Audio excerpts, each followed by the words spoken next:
Hey, coaches, welcome to another Football Scoop Online Clinic. Today we've got Jason Thier, Dickinson State defensive coordinator. He's going to talk to us about their primary run fit system and the changeup they use for two-back personnel. So, Coach, the floor is yours. Appreciate it. Thanks, Doug. Like Coach said, my name is Jason Thier. I'm the defense coordinator here at Dickinson State. A little bit about our university and our program before I kind of get started here. I'll share my screen, but we're located in Western North Dakota. We're an NAIA school that plays in the North Star Athletic Conference. We've been very fortunate the last couple of years to have a lot of success. We've won 5 consecutive conference championships, made to the playoffs last 5 years. 2 years ago, finished in the quarterfinals, and we've always been able to finish the last 5 years in the top 25 in the nation. So very fortunate to be here. I work for an unbelievable head coach, Pete Stanton. We have a great staff here, and we really believe in playing complementary football here at Dickinson State. So a big part of that is being able to stop the run. And, you know, for us and for me personally, like I know every coach kind of gets geeked out about certain things, and I really get geeked out about run fits. Like I just absolutely love watching defenses fit run the right way and being able to stop all the different varieties of run plays that offenses can present. And that's where this clinic kind of came from. So what I'm going to talk about mainly is our primary run fit system, which we call ISIS run fits, which is an acronym that stands for I scrape, I spill, and then the changeup that we use versus some two-back sets if we feel like it's necessary. So the way this all came about is, you know, we are a 3-4, 4-2-5 hybrid. And we jump a lot in and out of our 3-man front and our 4-man front. And in doing that, in the past, we'd have all these different fit systems for, hey, when we're in a 3-man front, this is our fit system. When we're in a 4-man front, this is our fit system. When we get into a bear front, this is our fit system. And we were causing a lot of confusion for our players in doing that. So we sat down and we said, hey, we got to centralize this to make it as simple as we possibly can for our players. And that's kind of where this came from. And after each season, when we sit down and kind of do our own self-scout, that's where we look at, hey, how do we need to adjust this at all? Is this still what we want it to be? And we've been very fortunate that really the last 3 years, we haven't had to tweak this much. And it translates perfectly in and out of all the different fronts that we run and the coverages that we run. And it really makes it easy for us to teach it to our players. And then when we're installing all these different defenses, we just let them know, hey, this is ISIS run fits, or this is deuce run fits. And it allows us to kind of have those keywords too on the field whenever a guy makes a mistake to be able to help him recognize where he's supposed to be. So this first slide here is really just the philosophy of our defense. And our run fit system fits perfectly into this, right? We want to defend everything from the inside out, whether it's run game, whether it's pass game. You know, it's the old adage of the fastest way between 2 points is a straight line. So let's not let them run straight. Let's make them run to the sideline, make them run 25 yards to try to gain 3. And so within this system, that philosophy was kind of brought to the front line in building everything. And the same thing applies when it comes to passing the ball. You know, we're a quarters team as our base, so we want everything being thrown short into the flats. We don't want to give up the post or anything on the inside, so it's all fade balls, it's all flat throws. And then that's how we kind of built everything going from there, okay? So this is the first thing we always show the kids is when I start talking about ISIS, everybody's like, what are you talking about, Coach? So this is not what we're talking about, obviously. It's not a terrorist group. It's an acronym for I scrape, I spill. And, you know, and this is the actual slides. A lot of these slides are the actual slides that we show our kids when we install this to try to help them associate some of this stuff and get them to remember it. But it's kind of a little fun play on words that we have. It just so happened to be that way. But the first thing we need to do is we got to define some terms, okay? And the first term that we have to define is scrape. And the way that we talk about scraping is if my post-snap read takes me away from my original pre-snap gap, then I had to scrape to get there. So if I'm the A-gap player in the box as the backer and my read takes me out to the C-gap, I'm scraping to get there. And the most important thing that we talk to those guys about is when we scrape, we got to make sure that we are tight off the down block, right? And we don't want to create any space between that down block and our player as he's scraping. And we always talk about, hey, scrape paint. And then we use this image right here of this motorcycle rider as he's staying tight to the ground. I mean, he is as tight as he can possibly be to that ground without touching it. And that's how tight we want to be when we're scraping. We want to be that tight to the ground, okay? So here's a great example of what we're looking for when we're talking about scraping. If you watch the inside backer here on the left, number 20, he's originally an A-gap player, and his post-snap read is going to take him out to the C-gap. And what we want to see is that right there. We want to see him in a position where he is scraping the paint off the butt of this down block. And so now he can be in a position to get vertical. If there is some type of kick-out block coming, he's got the best possible leverage to stay inside of that block. Because, again, we want to defend everything from an inside-out position. So here you can see the ball ends up outside of him. That's what we want. And then he can redirect and be able to make this tackle. So when we talk about scraping, that's the first thing we always talk about is you got to stay tight. You got to scrape paint. If we drift, we're going to put ourselves in bad situations. And I got some clips on here, too, that I'll show you guys of guys that are drifting. And when they drift, you can see how bad it ends up, okay? The next term we got to talk about is spill. And I think this is a pretty universal term, but you'd be amazed at how many kids we get coming in from high schools that played six-man football in Montana that have never heard this term before. So when we talk about spilling, we're talking about how we're going to play a second-level block. So something that's coming from the backfield, could be a fullback, could be a puller, not somebody that's on the line of scrimmage, and we want to use the outside shoulder. I know some guys use wrong arm. I feel like when you use that term, you then have to explain what the right arm is. So we just say outside shoulder. When we're a spill player, we should be taking on blocks with our outside shoulder, and we want to cross the face of the blocker. Okay, we want to make sure that we end up inside of him, and we want to send the ball carrier outside. So what we always talk about is if I'm spilling something, it's coming out. So if I'm spilling my milk here like my man, then it's coming out of the bowl. So if I'm a spill player, I want to make the ball go out. That's what we're looking for. Okay, so here, if we watch this clip, if we watch the right defensive end, number 56, he's using a spill technique here, and he's going to spill the second-level block from number 30, okay? Now, at the bare minimum, what we want these guys to do is obviously get underneath that block and make the ball go outside. So if the ball goes outside, he did his job. That's a bare minimum requirement. In a perfect world, we want him to be able to get underneath this block and then stick his outside foot in the ground and fight vertically to try to knock off somebody else. So if he was able to fight vertically here and could have knocked off 77, now we're going to gain the number advantage by +1, right? If he's not able to do that, that's fine. We still feel confident that by the fit system, we're going to have the numbers we need. But obviously, anytime we can take 2 for 1, we want to do that. So here, this is a good example. He stays tight. He's using his outside shoulder. He's getting across his face. The ball went outside of him. So by the bare minimum, he did his job. And again, in a perfect world, we want him to fight vertical and try to knock off that second-level guy coming through like number 77. Okay? The next term is force. Okay? So when we talk about being a force player, that's the edge of our defense. Okay? If you're responsible for being the force player, then you want to take on all blocks with your inside shoulder now, keeping your outside arm and leg free. Okay? We do not want that second-level block to cross our face. And the big coaching point here, again, is have that outside arm and leg free. So if the ball does try to bounce, you're in a position where you can still make that tackle. We don't want to see our guys turning their shoulders perpendicular to the line of scrimmage. We want to stay parallel when we do it. That way we can easily change direction if the ball does try to bounce. So here's a good example of a force player. If we watch number 22 down here on the bottom of the screen, he's going to be rushing off the edge. Now, I always like to show our guys examples of doing it incorrectly, because then I feel like you can learn a lot more from making mistakes sometimes than from always doing it correctly. So here, this guy's playing force, and again, by bare minimum, did he do his job? Yes. He took on the block with his inside shoulder. The ball carrier went inside of him, but really, he didn't force anything, because right now, by him running upfield, this ball carrier can still expand laterally and get to the sideline. So he did not set an edge for our defense. So what we want these guys to do as force players is I want him to set the edge right where he makes contact. And in this situation, this is a little bit of a younger player for us here who's got a great future ahead of him, but he was really just geeked up to come off the edge, and he wasn't really paying attention to what was going on around him, and he just allowed himself to kind of get washed out of this play. So what we want to see is him to set that line of scrimmage a little bit closer, and then we want to see him do a better job of holding that edge and not allowing that ball carrier to expand. Okay?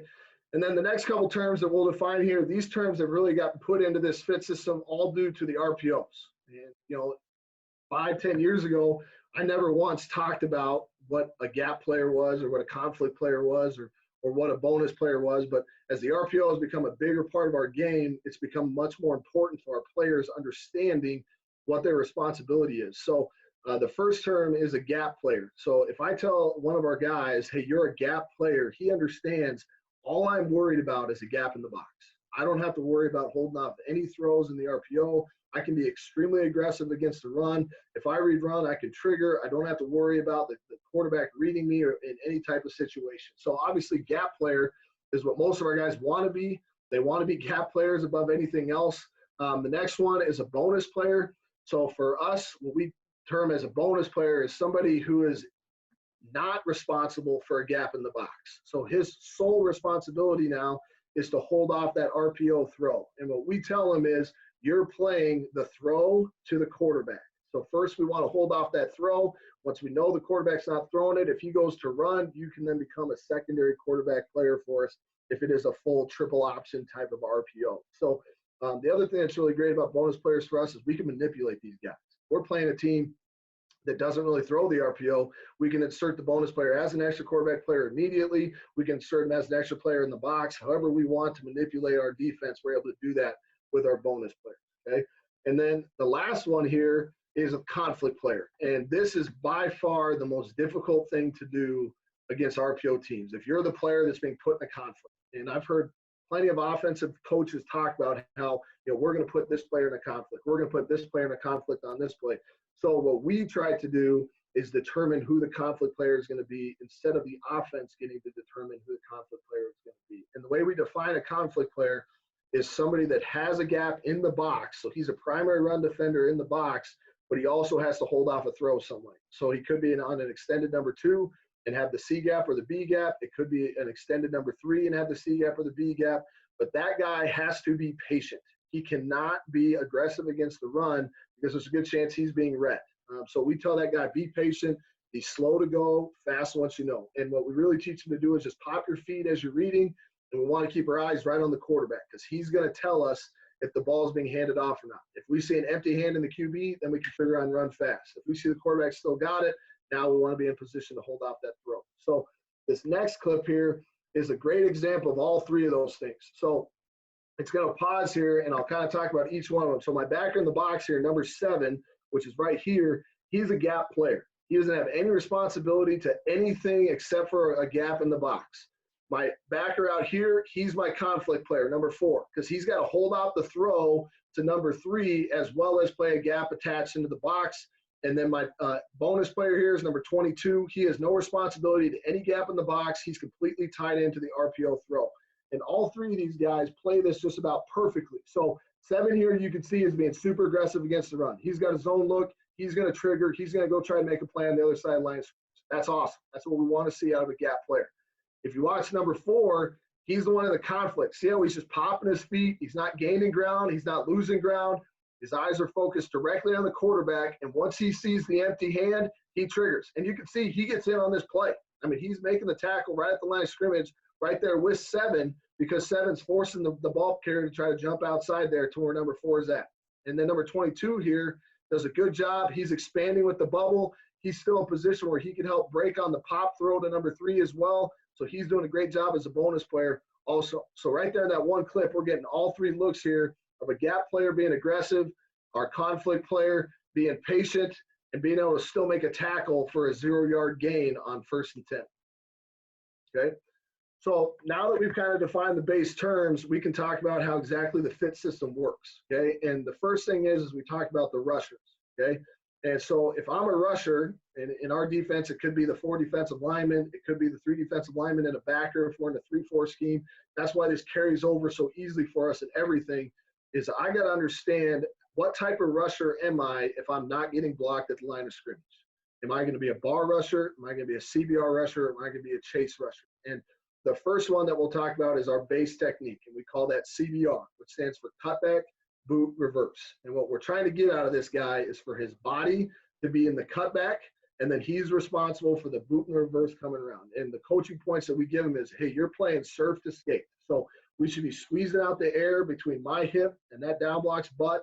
I should be looking like I'm surfing on a surfboard, getting as big as I can possibly be, keeping my shoulders square to the line of scrimmage, and then my eyes are right on the quarterback, because that is my responsibility. I am guaranteeing the quarterback at any type of option look. Once again, I see the quarterback's got an empty hand, then I go to what we call the skate, where I'm going to turn my shoulders perpendicular. Now I'm going to look like a speed skater coming down the line of scrimmage to go get involved in the dot. So The reason why we use CBR as our base technique is we feel like we can then gain that player as an extra player against the dive once the quarterback hands it off. And based off of zone read rules, if a player is using the CBR technique, he should hand it off. The quarterback should hand the ball off, and then we should be able to gain that guy. Obviously, there's quarterbacks that will feel I'm more athletic than that player. I should challenge him, which happens a lot to us. So it becomes important that we really train that player to be disciplined in their technique and keeping their shoulders square.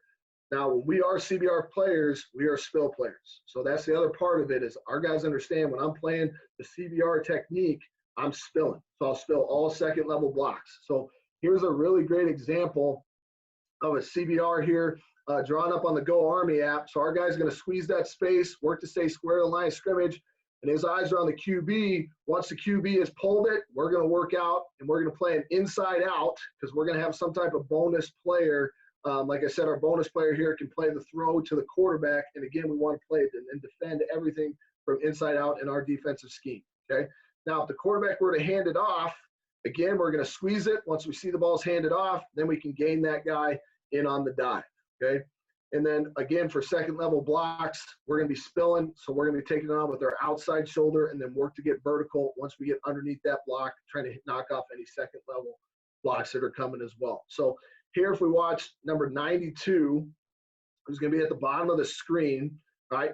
He does an excellent job here with his CBR technique. You're going to see he squeezes, he's staying square, he's getting big like he's surfing, and then right here, the quarterback should have handed this off. This is a give read for sure, but this player was special. He knew that he had a little bit more athletic ability than most defensive ends he was going to face, okay? So this is a great job by our player, making sure that we keep that guy in the box. We made that decision this week that we wanted to attack the outside shoulder, so if he was going to make us miss, he had to step back up into the pocket. So that's why you see our CBR player here attacking the outside shoulder, but this is exactly what we're looking for. Squeeze the space, stay square, eyes are on the QB, and if he decides to pull it, we got to make him regret that decision and get a tackle for loss here. Okay, the next one is chase, and chase is just going straight to the skate. Okay, so we're no longer trying to surf, we're going right to the skate. So if I'm a chase player, now my primary concern is the dive. So I'm not worried about the quarterback pulling it. I'm not worried about a boot or reverse. We're giving that up in order to be able to try to make a big play in the backfield here if they're running zone read option. We usually will use this chase technique if a team is primarily got their best player at the running back position and they're running zone read option and we want the quarterback to be the one that carries it. We'll also use it against a team who really doesn't have much of a running threat at quarterback, or a team that we're not worried about seeing any type of boot action to try to get those defensive ends being a little more aggressive against the run. Now, the same thing here, if I'm chasing, I'm spilling. So once again, tied in with the technique is what their run fit is going to be. So if I'm a CBR player, I spill. If I'm a chase player, I'm going to spill. So here again, we're going to watch that same defensive end, right? In this situation, this guy goes down, he's going right to the chase now. And the quarterback should pull it in that situation, which then we switch responsibilities with a linebacker or a safety being responsible for picking up the quarterback. And then same thing here, if I'm going to get a second level block, I'm going to spill with that outside shoulder, fight to get vertical. Now, if we watch number 92, he's going to be on the top of the screen this time, okay? In this game, this quarterback was definitely the least of the threats between these two players when it came to running the ball. This running back was super talented. Quarterback was a good thrower, but he wasn't a great runner. So we made the decision that we were going to chase. We weren't going to let the running back get the ball in the zone read situations. So here, he does a great job. You can see he's running down right away. He is not looking at the quarterback. He's worried about the running back. And if you're doing this technique correctly, you should never be able to gain your chase player back to the quarterback. If that guy is kind of being timid and hesitant to go and tackle the dive, then we're losing what we're trying to get out of this. We're trying to create a negative tackle, and we're trying to force the quarterback to pull it. We're not giving him a cloudy read. We're giving him a very clear read here. So we should never gain this player back to the quarterback unless it's in a late pursuit situation. So this is pretty good here. You can see we make the quarterback change direction, and that's why our chase player is able to get back in on it. And you can see it even better from this view. You can watch as this guy's crashing down. The quarterback makes his decision immediately that he's going to pull this ball. And you can see right now we're in great position with our safety. He becomes our quarterback player on the insert, and we again get a 0-yard gain. And then the last one that we have is we call it BAR, which stands for boot in reverse. So when we're a bar rusher, we're just taking away the responsibility for the cutback from that rusher, okay? And we understand by doing that, we're actually creating somewhat of a gap in our defense. So if we're using this technique, it's usually going to be a linebacker that's going to be rushing from a second level, or again, maybe we're facing a team where the quarterback is a dude. And he's by far their best athlete. We cannot let him be handling the football. We can eliminate the RPO throw just by making him hand it off. So those are some situations where we'll use the bar technique. And when we use the bar technique, our aiming point is completely different. We're not trying to stay at the line of scrimmage like we are in CBR. We're actually going to charge upfield, and we're going to attack the mesh point. And our aiming point is the outside shoulder of the deepest, widest guy. So that could be an offset running back. That could be a quarterback, whatever it is. And when we're doing this, we want to force the quarterback to hand it off. And because we are going upfield, I can't really be asking these guys to be spill players. They're likely going to get kicked out by second-level blocks. So when we're bar rushers, we automatically become force players on any second-level kick-out blocks. So here, if you watch the cut up again from the Go Army app, now he's attacking much more vertical. He's attacking the outside shoulder. If the quarterback were to keep this, we're getting a 5-yard tackle for loss. If they want to run boot, we're going to be in the quarterback's face immediately. So that's really the advantage that we get from this. But again, you can see the space that's being created is there's no one sitting in the cutback. So usually if we use this technique, we're going to have some type of blitz on where we have a chase player as well. So now our chase player is taking away the cutback, and our bar rushers getting to the quarterback, or we have to make sure our backer is aware and ready to fall back on the backside of zone. And then here's a second level block. Again, we're going to take that on with our inside shoulder because we're the force player. We want to keep our outside arm and leg free. So now the ball should have to fit inside of us. If it tries to bounce, then we got to be the one that's in position to make that tackle. So here again, my man number 92 is down the bottom of the screen. And so in this situation, we're going to use a bar rush because, again, this quarterback was super athletic, and we didn't even want to let the ball be in his hands in their RPO game. And we knew by doing this, we were going to create the possibility of a cutback. And we were okay with that because we felt like our matchup with our inside backer on this backside tackle was one we could win more often than not on the cutback.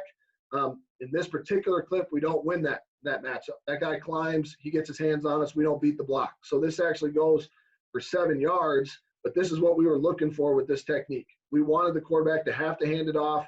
We're forcing the quarterback to give the ball away and taking it out of the hands of their best player, which is, again, the purpose of why we would use this technique. All right, and then one thing that we've also seen a lot here in these last couple of years is what I call shuffle read, okay? And a shuffle read is when you're going to see the quarterback shuffling in the direction of the defensive end that he's reading. And the 3 plays we really see out of that is we see what power read, everybody sees power read. We see the GT counter where the guard and the tackle are going to pull opposite. And then we see a play I call cheetah, which is zone, but they're just switching the action with the quarterback and the running back. And, you know, for me as a linebacker coach, those 3 plays are very different. The cheetah play is different from the GT, is different from the power read. And so we wanted to try to figure out a way to turn all those plays into one play. And I think we figured out a way to do it. It's worked pretty well for us over the last couple of years is we tell our edge rusher here, whether he's a bar rusher, whether he's a CBR player, whether he's a chase player, if he sees a shuffle read look, he mesh charges the quarterback immediately. And that should force the quarterback to hand the ball off. And now we turned all 3 of those plays into jet sweep, which is a play that we've been defending for a long time. So I believe that by turning the GT counter to jet sweep, the power read into jet sweep, the cheetah play into jet sweep, it centralizes for our players. It makes it much more easier for us to defend all 3 of those plays because it's really becoming one play for us. So here's what we'd be looking for. If we get that shuffle read look, we want this guy to charge the quarterback. If he decides to pull it, whether it's GT, power read, or cheetah, he's going to tackle the QB every time. And again, within our defensive philosophy, we want the ball running laterally.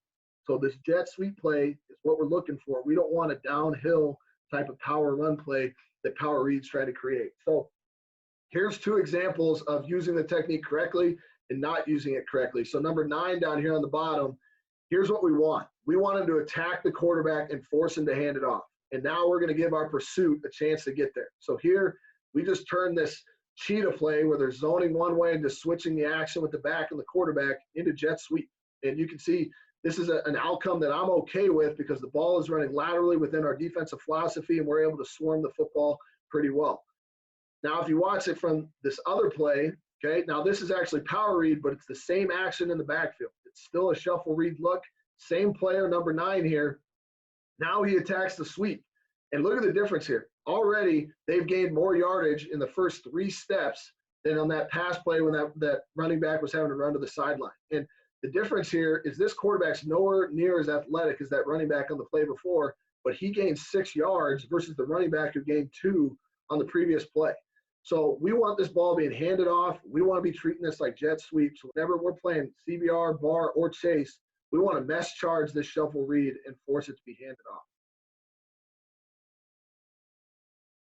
All right, so that's whenever we have a rusher, how they fit into the system. If I'm not being blocked by a first level defender, which is somebody on the offensive line, I got to understand I'm a CBR, I'm a bar, or I'm a chase. And CBR and chase are spill players, and then bar is a force player. So now let's talk about where the actual acronym comes from, the I scrape, I spill. Okay, so if it's a non-rusher, and this could be a DB, this could be a linebacker, anybody that's not rushing as soon as the ball is snapped. If you are aligned outside of the box, and we're talking about the standard tackle box, then you are a force player. It's that simple. It doesn't matter what do you have to do. You are keeping the ball inside of you. You became the edge of the defense if you are aligned outside the box. If you are aligned inside the box, okay, and you take on a block in your original gap. So if I'm the B gap player as a linebacker and I'm taking on any second level block, it could be a puller, they run an inside trap play, then I'm a force player. So I didn't have to scrape. I'm taking on a block in my original gap. No scraping happened. I'm still a force player. The only time we spill, if I'm a non-rusher, is if I had to scrape. I scrape, I spill. So on the practice field, all I got to say is ISIS. And now our guys understand exactly what I'm talking about. Hey, I scraped on that play. I should have spilled. So the only time we become spill players as non-rushers is if we had to scrape out of our original gap. Okay. So here's a great example of this. We're going to watch both inside backers here in the box. My inside backer here on the right, number 20, he's a primary B-gap player. My inside backer, number 4, is a primary A-gap player. So we're going to get an inside trap play here. And number 20, the puller is going to come through his B-gap. So he did not scrape. So if he did not scrape, that means he's going to force, or he's going to attack the outside shoulder of that puller. That's exactly what we wanted to see. He gets a little chip block here from the tackle. You can see his angle. He's trying to attack the outside shoulder of that puller. Now, if we watch our backside backer, his post-snap read's going to take him on a scrape. So now he's going to end up taking on a block in the opposite B-gap. So now he wants to fit inside this puller. But again, I talked about scraping tight. So here he's coming tight off the down block, and he's going to have a great run through here to be able to make this play. Now, this is poor tackle technique. Should have his head up. Should be driving with that near foot through, wrapping up. Drive for 5, but that's the position we want to be in as far as inside and outside on that puller. Okay, and then within the system, like I said in the beginning, each year we kind of look at it and how do we have to tweak this in order to defend the new run plays that came out. And so we've got 2 adjustments that we make, and we call them principles. And the first one is the umbrella principle. And what the umbrella principle is I end up spilling all second level blocks, whether it's in my original gap or not. So if I tell the guys, hey, we have to use the umbrella principle in this situation, our guys understand I'm now a spill player no matter what if I'm inside the box, okay? And the situations where that comes up is if I'm alone in the box as a linebacker. It's usually against doubles for us, but it could happen versus an extended 3 and trips, depending on the coverage we're playing. But if I'm alone in the box, I now am going to use the umbrella principle, and I'm spilling everything, whether it's my original gap or not, okay? So again, with the Go Army app here, you can see my inside backer here is a primary A-gap player. Here he's scraping, so it's I scrape, I spill rules, whether it's umbrella principle or not. And the guy he's going to be able to spill it to is the backer outside the box, okay? Now here, he's the primary A-gap player, and that puller is going to come around as A-gap. We would still spill this because you would see if he were to force this, that's a long way to go for this backer to be able to help get involved in this play. And if they're using an RPO throw, he might be getting held by the RPO. So now by using the umbrella principle, we can spill this out to the outside backer who's closest, and then this situation allows us to still hold off that RPO throw, okay? So here's a live example of that. We're going to watch number 42 in the box here. This is actually a 3-by-1 situation late in the game towards the end of the year. and a lot of our young guys are on the field, so this is a great time for these guys to learn. He right now is the primary A-gap player. That is his gap. So he's not scraping anywhere on this play, and a puller is going to come through this A-gap. So here, this isn't a very good job because he kind of attacks this guy right down the middle. We want to attack that inside shoulder as a spill player, okay? But he ends up fighting late to get there. So again, by bare minimum, did he do his job? Yes. Could he have done it better? Without question. But this is what we want because the person he could spill it out to is going to be outside the box over here on the right. Okay, and then the other time that the umbrella principle comes into effect is whenever there's two backs in the backfield and we're not reading the fullback. And we rarely read fullbacks in ISIS fits. It's very unique situations that we will. Our base reads are reading the triangle if I'm inside the box, reading the MLI scrimmage if I'm outside of the box. So if I'm reading a fullback, we're likely going to use our deuce fit system, which I'll talk about here in a second. So the other case here, so if we got two backs in the backfield and we're reading our triangle, this is a zone look. And again, you can see my backer here on the right is taking on this block in his original gap. But if he were to force this by ISIS principles, I scrape, I spill, this is my original gap. If he forces it, there's the crease. And now we're asking this outside backer to have to overlap to get in here. By using umbrella principles, where now we're going to spill everything inside this umbrella, right? We can spill it out to our bonus player who's hanging out outside the box, okay? Here's the same thing going the other way. Now my backer on the left, again, if he were to force this, here's the crease. And that's a big crease. And that's going to be a tough angle for this DB to have to try to come in here and make the tackle. But by spilling it, now we're going to force the ball to either have to bounce. We can even be in a position where we plug this hole completely. And now the ball carrier doesn't have an option. And if he does try to sneak through, at least we have a better angle for our DB to be able to make the tackle. So here's an example of using the umbrella principle correctly, and then another one of not using it correctly with two backs. So here the offensive motions in, and now we have to go to umbrella. And so our backers right now should be communicating umbrella, umbrella. Now if we watch number 20 here on the right, we'll watch this from the other view too, but he's now going to spill this fullback out to the safety, okay? So number 20 is my primary B-gap player, and this fullback's going to come through his original gap. So he still has to spill this, though, because of the umbrella principle. And you can see the person he's going to be able to spill it to is right there, our safety coming down. So if they had wanted to hand this off, I'm very confident in this situation that we'd be able to make a tackle for a minimum gain. Here they decide to throw the RPO. We get a great break on the ball. So again, now we got them in 2nd and 10 back in their own coming out area, which is obviously a great situation for us on defense. Now, same thing here, right? We're in a different front. Now we're in a 3-man front. They're going to motion this guy in, and we're going to watch number 7 up here to the top. He's got to use the umbrella principle because he can spill it out to the safety who's rotating down. And as he comes in here, you can see he forces as he takes it on with his inside shoulder, and there's the crease. And now we're asking our backer here all the way to the boundary to fold over and be able to make that tackle. So the difference here obviously is a small seam gets created, but with a good back, that's all they need in order to gain positive yardage, especially on first down here. Now they get to dictate terms because it's 2nd and 3. So here he should be spilling this with the umbrella principle, fighting across the face of number 8, because here's my bonus player that we can get this ball to bounce out to. Okay, and then the last one here, the last adjustment we have to make in ISIS fits is we call it Sling the Fit. Okay, and this again has come into effect because of RPO teams. And when we talk about slinging the fit, we're talking about moving our bonus player. And this is what I kind of alluded to in the beginning. We want to try to determine who the conflict player is going to be. We don't want to let offenses determine that. Sometimes we're not going to have a choice, but other times we will. So when we talk about slinging the fit, we're talking about moving the bonus player versus doubles specifically to the side of the offset running back. And the reason being, obviously, if the quarterback opens to the side of the offset running back, that's where he's going to be able to read the RPO to. So I don't want my bonus player to the back of the quarterback not being read, okay? The one thing the teams try to do to combat this is they line up in the pistol a lot, which is okay. We just don't have a pre-snap indicator now for which guy is going to become that bonus player. But eventually the quarterback has to open up. So whenever they're in the pistol, as soon as he opens up, if I'm the outside backer in doubles and I see the quarterback's face, I know I'm the bonus player, okay? And then for the backers in the box, what we tell him is you're always going to end up getting reached into your gap. You're going to be responsible for the backside gap whenever it's zoned, and that gap will naturally come to you whenever we sling the fit. So this is what I'm talking about with the Go Army app first.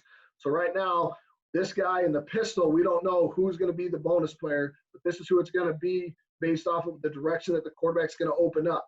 Okay, and then so if the quarterback's going to open up to the left, here becomes my bonus player, and now the inside backer will get reached into the backside gap, and now my outside backer who's outside the box, who's the conflict player, doesn't have to worry about holding off this throw because the quarterback is backs to him, and he can never make that throw. And we have a couple teams that will try to kind of do this and pull back fast.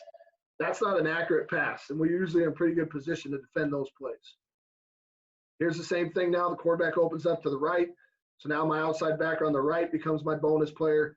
And then both these guys will end up getting reached right into their gaps against zones. So we have great leverage on the gaps that we're going to become responsible for. All right, so here I'm going to show you an example of why we have to sling the fit. All right, so right now in this picture, we did not sling the fit. All right, so my outside backer right here, number 22, he's my bonus player.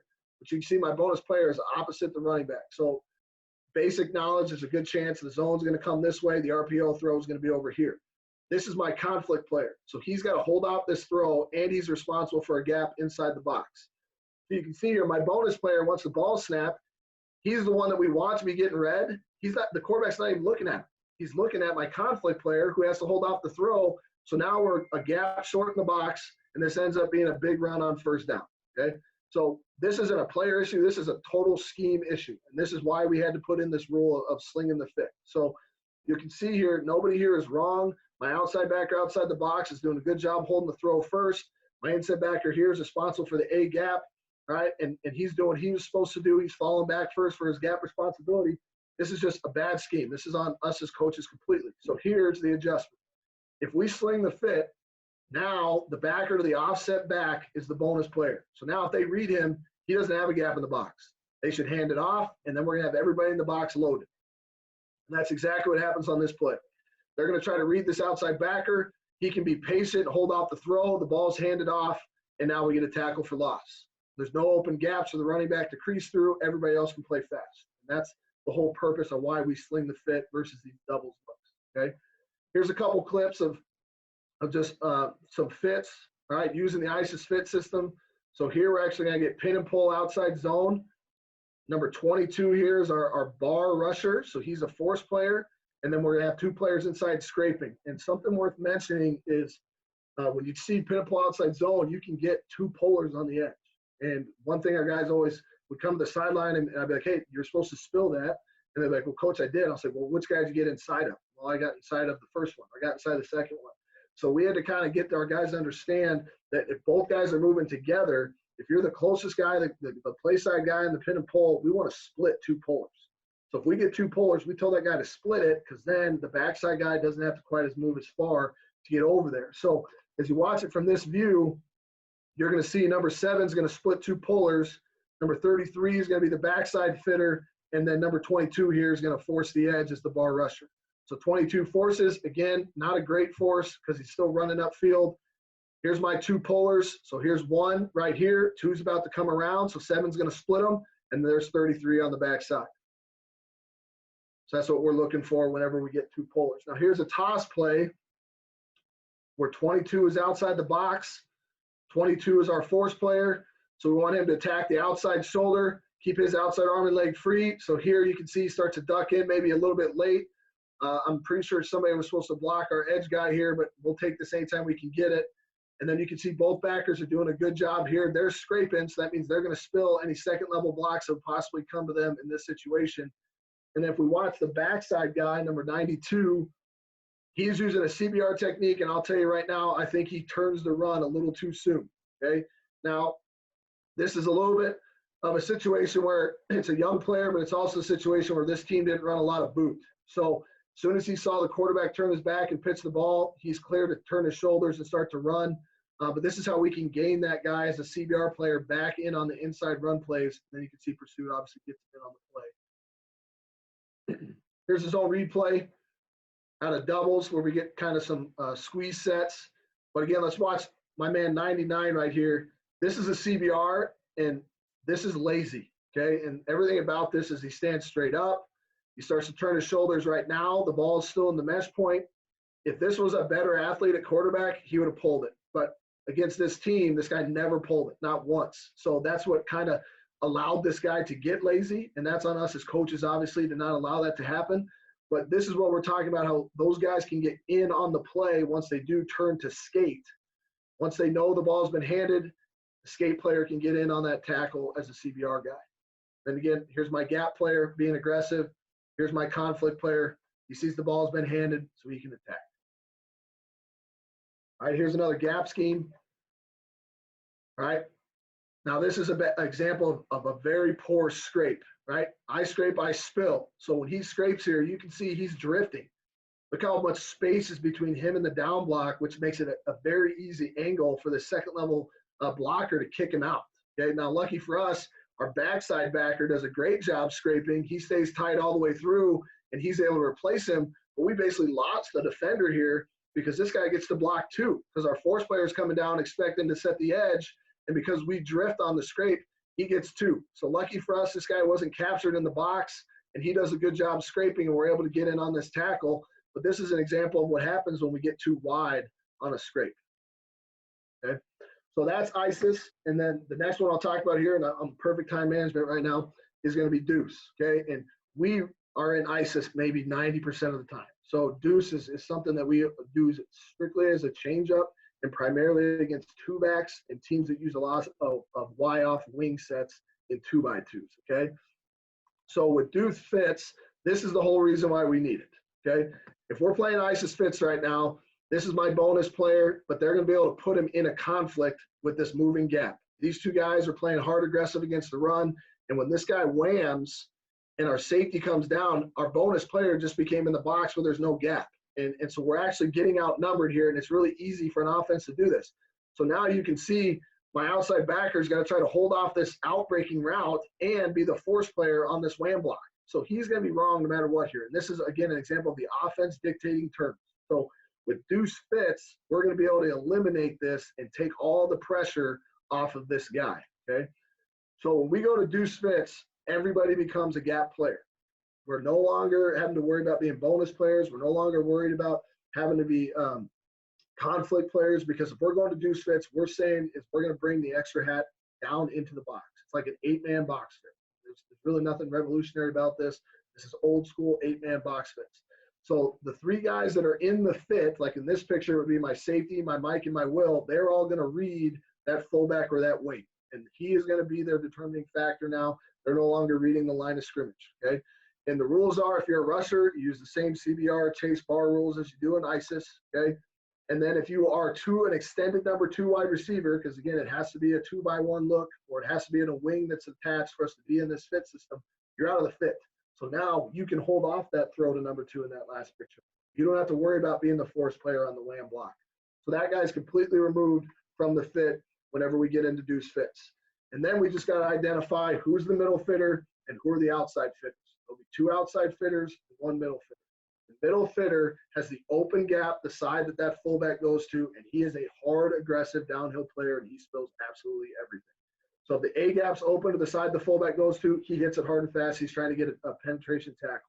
If it's a B gap, he's hitting it hard and fast. He's trying to get a penetration tackle.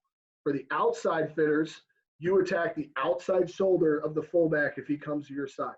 If he comes your way, you're the force player attacking his outside shoulder. If he goes away from you, you got the open gap on your side of the center. So here, again, using the Go Army app, right, this fullback's going to come here to the left. My outside fitter is here and here. My middle fitter is right here, okay? So the outside fitter attacks the outside shoulder of the fullback. Middle fitter's got the first open gap on the side the fullback goes to, and then the backside outside fitter has the open gaps. Now you can see we can fit all those gaps without having to include this player into the run fit versus 2 backs.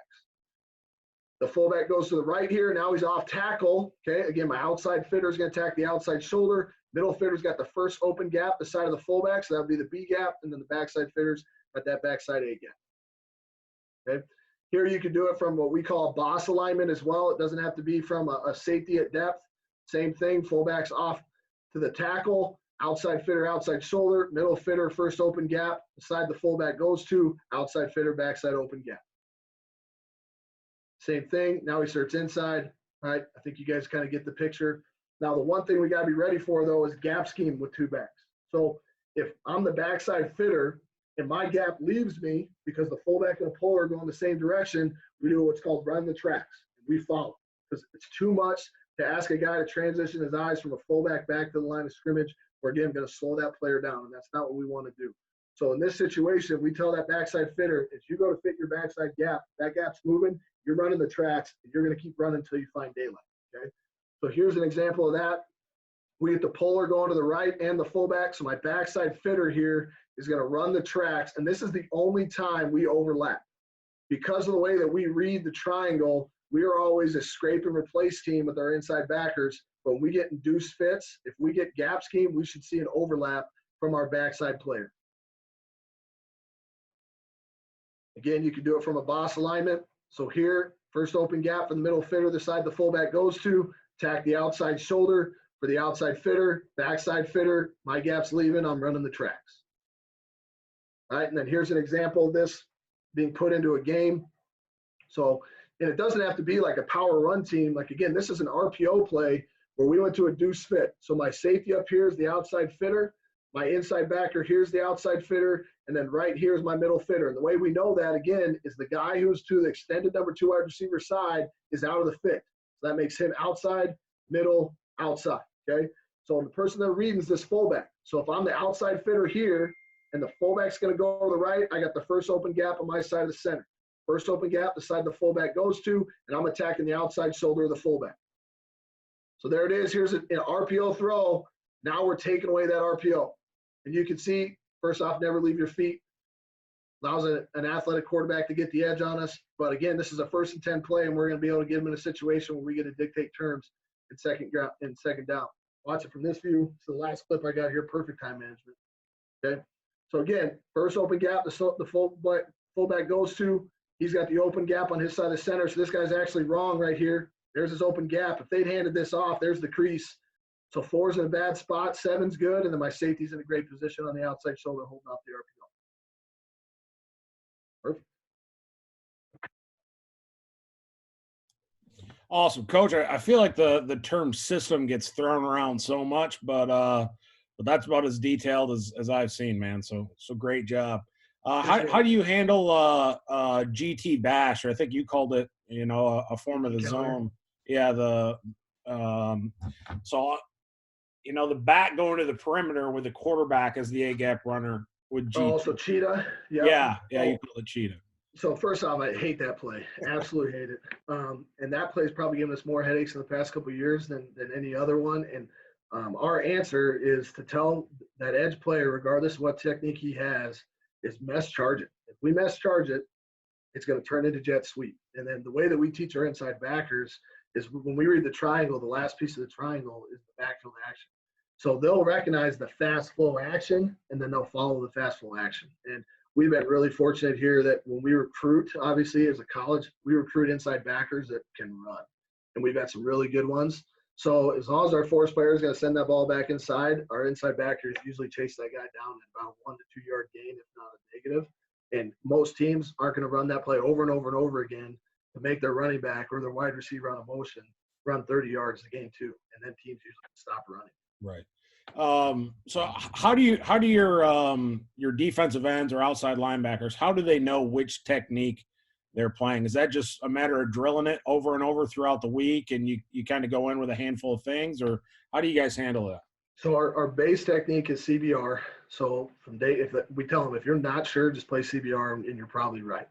And then the way we change it up is by tagging line games. So, hey, in this line game, now you're going to become a chase player. In this line game, you're going to become a bar rusher. So if they don't have a line game attached to them, then they know I'm a CBR player.